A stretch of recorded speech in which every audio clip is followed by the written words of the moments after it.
أعمالنا من يهد الله فلا مضل له ومن يضلله فلا هادي له ونشهد أن لا إله إلا الله وحده لا شريك له ولا نظير له ولا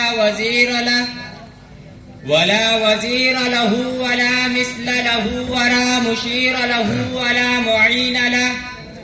وقال الله تبارك وتعالى في القرآن المجيد والفرقان الحميد: فأعوذ بالله من الشيطان الرجيم، بسم الله الرحمن الرحيم. ورفعنا لك ذكرك. وقال الله تبارك وتعالى: ألم يجدك يتيما فآوى. وقال النبي صلى الله عليه وسلم: أول ما خلق الله روحي، أو كما قال عليه الصلاة والسلام. کتاب فطرت کی سرے ورق پہ جو نام احمد رقم نہ ہوتا، کتاب فطرت کی سرے ورق پہ جو نام احمد رقم نہ ہوتا، تو نقش ہستی ابھر نہ سکتی، وجود لوح و قلم نہ ہوتا. محترم حضرین جلسہ اور سامعین اکرام، آج کے اس باوقار اجلاس میں میں آپ حضرات کے سامنے سیرت ختم الرسول صلی اللہ علیہ وسلم پر لب کشائی کرنے کی جسارت کر رہا ہوں. میرے دوستو، دنیا میں انبیاء اکرام تو بہت آئے، لیکن لیکن ان کے سیرت کا آغاز ان کے پیدائش کے بعد ہوا.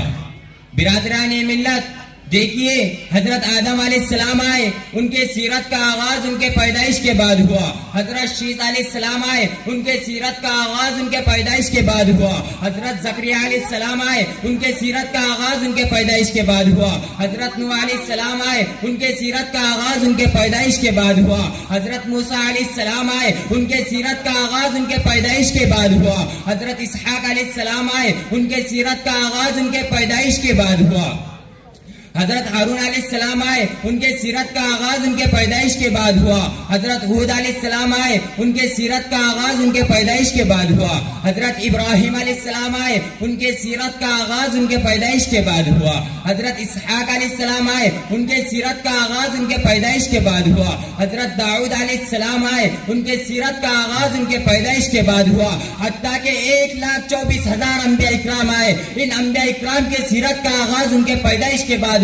لیکن قربان جاؤ اپنے نبی پر کہ ان کی پیدائش تو بعد میں ہوئی، لیکن ان کے سیرت کا آغاز ان کے پیدائش سے پہلے ہوا. برادران ملت، پیغمبر علیہ السلام کے برادران ملت، لیکن ان کے سیرت کا آغاز ان کے پیدائش سے پہلے ہوا. میرے دوستو، حضرت آدم علیہ السلام کا دنیا سے جانے کا وقت ہے. اپنے بیٹے کو وصیت کر رہے ہیں کہ بیٹا، اگر تجھے دنیا میں کسی چیز کی ضرورت پڑ جائے تو اللہ سے محمد کا واسطہ دے کر مانگنا. بیٹا کہتا ہے، ابو یہ محمد کون ہے؟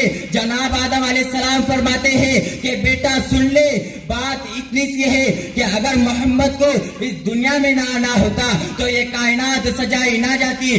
اگر محمد کو اس دنیا میں نہ آنا ہوتا تو یہ رونق محفل سجائی نہ جاتی. اگر محمد کو اس دنیا میں نہ آنا ہوتا تو کچھ بھی نہ ہوتا. یہ سب کچھ محمد کے واسطے بنا کر سجایا گیا ہے. یہی تو معنی ہے وَرَفَعْنَا لَكَ ذِكْرَكَ، کہ اے پیغمبر، ہم نے تیرے ذکر کو اونچا کر دیا. ایسا ذکر اونچا کیا کہ جب اللہ تعالیٰ حضرت آدم علیہ السلام کے ساتھ، یا حضرت شیس علیہ السلام کے ساتھ، یا حضرت زکریا علیہ السلام کے ساتھ، یا حضرت ابراہیم علیہ السلام کے ساتھ، حتیٰ کہ 1,24,000 انبیاء اکرام میں سے ہر کسی کے ساتھ مخاطب ہوئے تو اللہ نے ہر کسی کا نام لے کر خطاب کیا. لیکن قربان جاؤ اپنے نبی پر کہ جب بھی میرے نبی کی باری آئی تو اللہ نے نام لے کر خطاب نہیں کیا، بلکہ کہیں یا ایھا النبی کہا، کہیں یا ایھا الرسول کہا، کہیں یا ایھا المزمل کہا، کہیں یا ایھا المدثر کہا، کہیں یاسین کہا، کہیں طٰہٰ کہا، کہیں بشیر کہا، کہیں نذیر کہا، کہیں داعیًا الی اللہ کہا، کہیں سراجا منیر کہا. یہی تو معنی ہے وَرَفَعْنَا لَكَ ذِكْرَكَ، کہ اے پیغمبر، ہم نے تیرے ذکر کو اونچا کر دیا. برادران ملت، ایسا ذکر اونچا کیا کہ کفار مکہ پیغمبر علیہ السلام کے اولاد کے وفات کے وقت خوشیاں منا رہے ہیں۔ میرے دوستو، اللہ تعالیٰ نے پیغمبر علیہ السلام کو 4 صاحبزادیاں اور 3 صاحبزادے عطا فرمائے۔ پہلا بیٹا قاسم عطا فرمایا، دوسرا بیٹا طاہر طیب عطا فرمایا، تیسرا بیٹا ابراہیم عطا فرمایا۔ قاسم فوت ہو گئے، طاہر طیب بھی فوت ہو گئے۔ جب اللہ نے تیسرا بیٹا ابراہیم عطا فرمایا، جب ابراہیم چلنے پھرنے لگا، پیغمبر صلی اللہ علیہ وسلم کے ساتھ گھوڑے پر بیٹھنے لگا تو ابراہیم بھی بیمار ہو گیا، اور جب ابراہیم بیمار ہو گیا تو مکہ کے سرداروں نے، مکہ کے مشرکوں نے، مکہ کے چودھریوں نے دارالندوہ میں میٹنگ بلائی۔ اس میٹنگ میں انہوں نے کہا کہ دیکھو، محمد کا دین نعوذ باللہ مٹ جائے گا، اس کی شریعت باقی نہیں رہیں گی۔ پیغمبر علیہ السلام کا تیسرا بیٹا ابراہیم پیغمبر کی جولی میں ہے، وہ بیمار ہے۔ پیغمبر علیہ السلام بیٹے ابراہیم کو دیکھتے ہیں، ابراہیم تڑپ رہا ہے، ابراہیم تڑپ رہا ہے۔ پیغمبر علیہ السلام نے روتے ہوئے فرمایا، یا ابراہیم انا بفراقک لمحزنون، کہ ابراہیم ہم تیری فراق میں بڑے پریشان ہیں۔ واہ میرے اللہ، ابو جہل جو محمد کا دشمن ہے، اس کو بڑی اولاد دے دی، عتبہ کو بڑی اولاد دے دی، شیبہ کو بڑی اولاد دے دی، لیکن یہ سارے کائنات کا پیغمبر ہے، سارے انسانیت کا پیغمبر ہے، اس کو 4 صاحبزادیاں اور 3 صاحبزادے عطا فرمائے۔ برادران ملت، پہلا بیٹا اٹھا لیا، پھر دوسرا بیٹا بھی اٹھا لیا، پھر تیسرا بیٹا بھی اٹھا لیا۔ جب تیسرے بیٹے کی وفات کی خبر مکہ میں آئی، پیغمبر علیہ السلام رو رہے ہیں، صحابہ اکرام پر قیامت ٹوٹی ہوئی ہے۔ ابو جہل اپنے گھر میں خوش ہوتا ہے اور خوش ہو کر کہتا ہے کہ دیکھو، محمد کا تیسرا بیٹا بھی چلا گیا، اب محمد کی شریعت باقی نہیں رہیں گی، اب محمد کی بات باقی نہیں رہیں گی، اب محمد کا دین باقی نہیں رہیں گا۔ میرے برادران ملت، پیغمبر علیہ السلام جب پریشان ہوئے، عرش والا خدا میرے پیغمبر کو دیکھتا ہے، اور میں قربان جاؤں اس نبی کے شان پر جو فرش پر پریشان رہتا ہے، خدا عرش پر اس کو تسلی دیتا ہے۔ میرے دوستو، جس کو 8 بیٹوں اور کئی بیٹیوں کا ناز تھا، وہ خود تو مٹ گیا، لیکن آج بھی محمد کا نام اور اس کا ذکر موجود ہے۔ یہی تو معنی ہے وَرَفَعْنَا لَكَ ذِكْرَكَ، کہ اے پیغمبر، ہم نے تیرے ذکر کو اونچا کر دیا۔ اے اللہ، تو نے ذکر کو کیسے اونچا کیا؟